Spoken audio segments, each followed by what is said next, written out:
on September 10, 1939.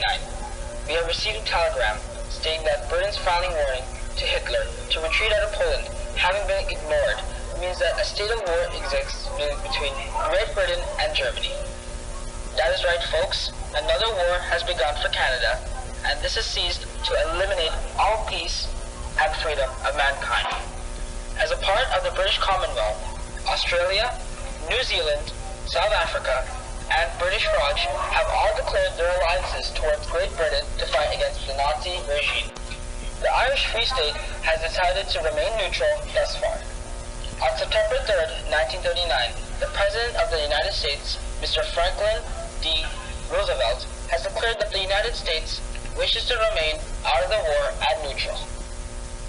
For months, indeed for years, the shadow of impending conflict in Europe has ever been present. Throughout these troubled years, no stone has been left unturned, no road unexplored in patient search for peace. Unhappily for the war, the Nazi regime in Germany has persisted in their attempt to extend their control over other people and countries. They have had to resort increasingly to agencies of deception, terrorism, and violence. This determination to dominate throughout the world, which is the real cause of the war that today threatens the freedom of mankind. This morning, the King, speaking to his people at home and across the seas, appealed to make their own cause of freedom, which Britain again has taken up. Canada has already answered the call. The government, speaking on behalf of the Canadian people, announced that we are now taking part of the war at the side of Britain. Our war will be voluntary. I appeal to my fellow Canadians to unite in a national effort to save from destruction all that makes life itself worth living.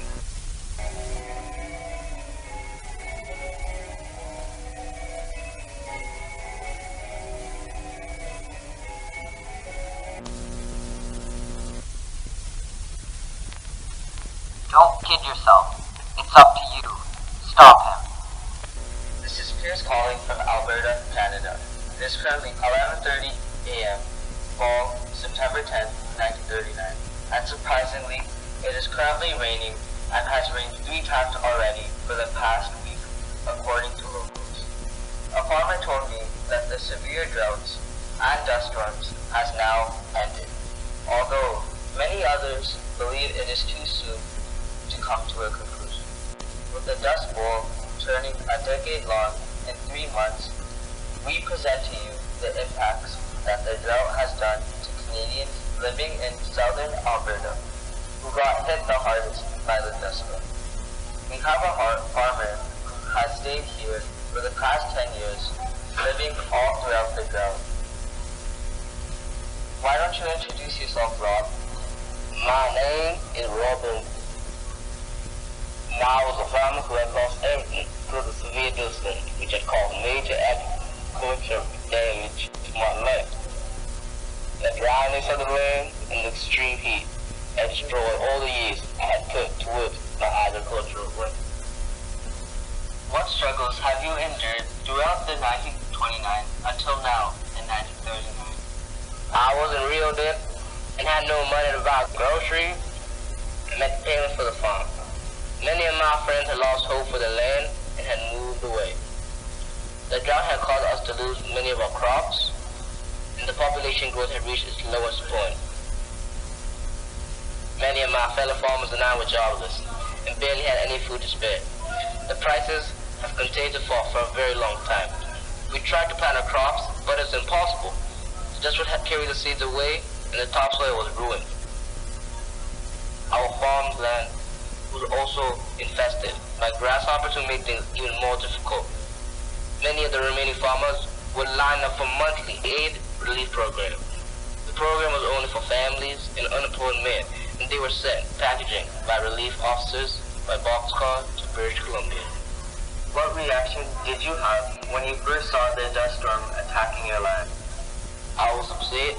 All the parties of harvesting crops and well maintaining the land, it was all gone. I saw the dust storm from kilometers away. strong wind blew loose and had destroyed many of the crops and land. I couldn't see the farm the same way anymore. Everything had been covered and destroyed. The dust storm had caused many emotional distress, not only to me, but also my family.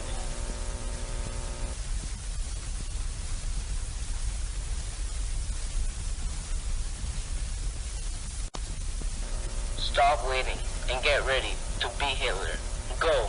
Don't stand there and watch. Do your part and help your country.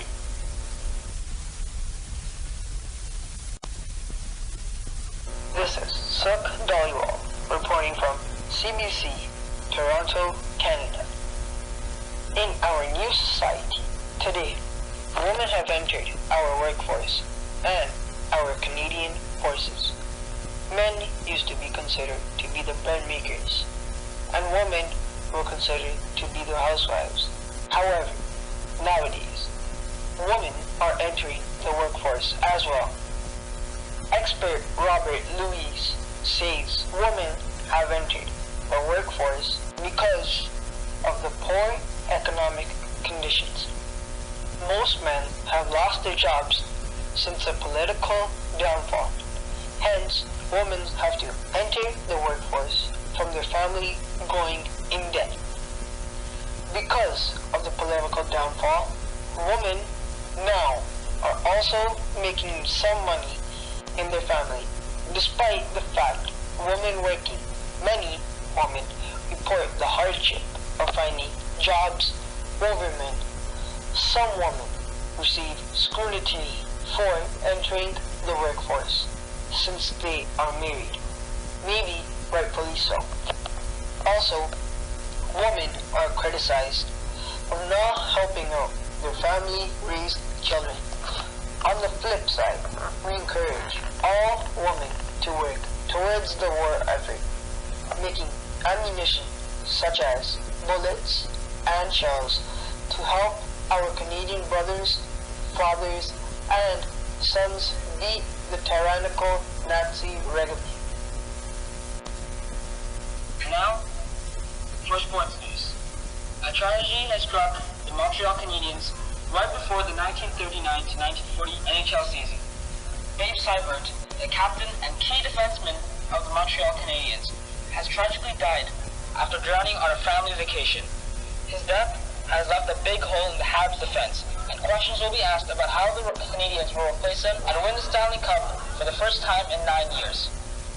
According to Pitt Lepine, the current coach of the Montreal Canadiens, he says that Babe Seibert was a sensational captain, leader, and example of a true Canadian.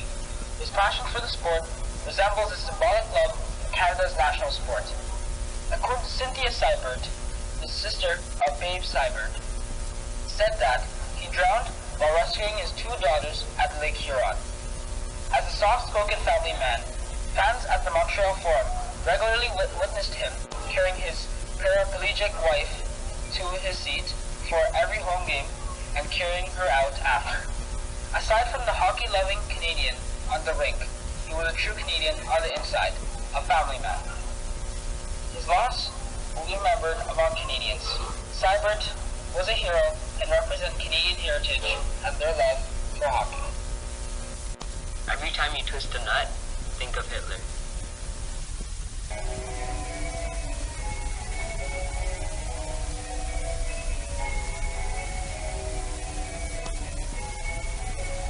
Do you agree with the Hollis move tariff act? I disagree with the act because it dramatically raises import taxes on foreign goods, leading to a major disruption of world trade and substantial economic hardships in Europe. How do you think international trade is going? I think international trade isn't going too well because at the World Economic Conference, they were unsuccessful at seeking cooperation among nations to resolve the global economic crisis. Can you explain Bennett's New Deal?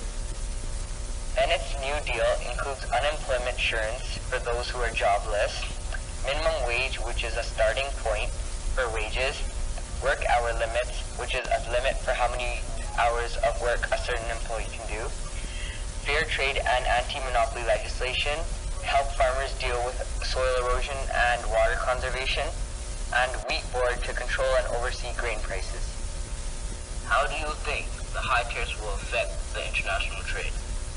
I think they will affect international trade in a bad way because Europe needs Canadian and US exports, but European countries are deeply in debt and couldn't buy.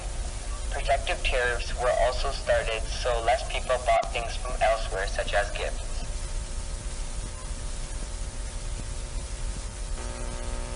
Now, we have Oren Tucker and his orchestra. The song is My Resistance is Low. Say you wanna see me every night, but every time you see me, you wanna hold me tight. I ought to say no, to make you let me go. Oh, but my resistance is low. That's all, folks, for today of our daily music hits of the day. Hope you enjoyed. George Burns, Gracie Allen, and Jack Benny bring another great musical and comedy movie in the big screen here in Canada called The Big Broadcast. Many people have been going to the big screen to watch this great and inspiring movie. This movie has already broken records in the box office. Although there is not too much plot in the movie, the humorous content and musicals help the movie more enjoyable. The musicals are all written by Ralph Ringer and Leo Robin. Some musicals in this movie include You Took the Words Right Out of My Heart, and the second musical is Thanks for the Memory. These are just some of the musicals that are included in this movie. The one musical, Thanks for the Memory, is a fan favorite and is a likely candidate to win the Oscars.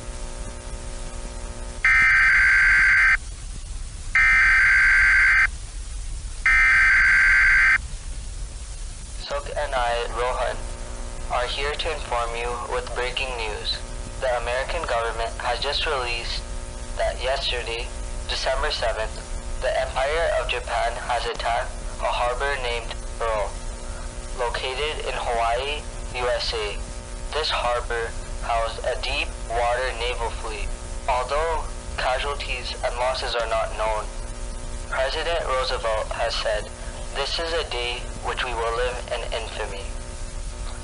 The Congress of USA has said, amid outrage of the attack, the deaths of thousands of victims, and the late delivery of the Japanese breaking off relations, we have officially declared war on the Empire of Japan. The Congress also noted that they have just finished converting to a war economy, and the country is now committed for total war. On the other side, Winston Churchill, Prime Minister of Britain, is happy to hear the news and has said Japan has awoken a sleeping giant and that we have just won war with US joining. Ration to beat the devil Hitler and support your country. Buy your victory bonds. Hello, this is your news anchor, Jovan Mon, and we will be talking about America and Germany comparison. Right now, America is recovering from the Great Depression and is slowly making its economy better. But Germany's economy is still bad because of the war. They have to use a lot of money on war supplies, and the men are all at the war fighting. America is fighting with allies, who are all fighting against Germany. But America is smarter, by spreading them out and attacking with a squadron of American soldiers and other squadrons of Allied soldiers. Germany, however, has to fight from all sides and has to use all their men in the war as defense and therefore cannot push the Allies back. Finally, American politics are doing much better because America is sure people participate in war efforts and are against Hitler. Also, the political leaders are promoting women equality more.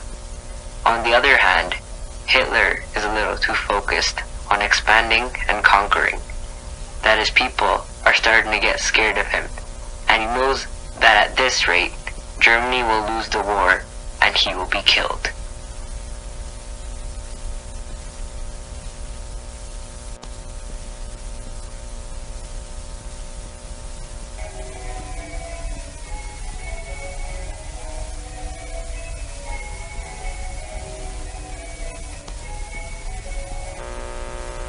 The shadow of the conflict taking place all around the globe is frightening for those who look upon from the home front.